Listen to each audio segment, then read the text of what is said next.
我流浪了整整6年，非常努力地躲避了所有危险、病毒、寒潮与饥饿，终于在这个冬天迎来了属于自己的家。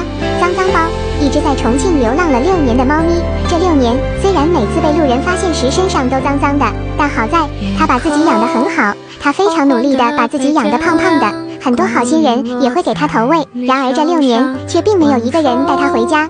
直到半个月前，他被路人拍到翻白眼的视频火了，评论区一张图片吸引了无数人的注意。他的眼神里满是希冀，清澈而又治愈。就是这个眼神，脏脏包的妈妈出现了。她到了脏脏包流浪的地方，把他带回了家。到家的第1天，他躲在角落里，晚上才敢跑出来。小姐姐说他是个小怂包。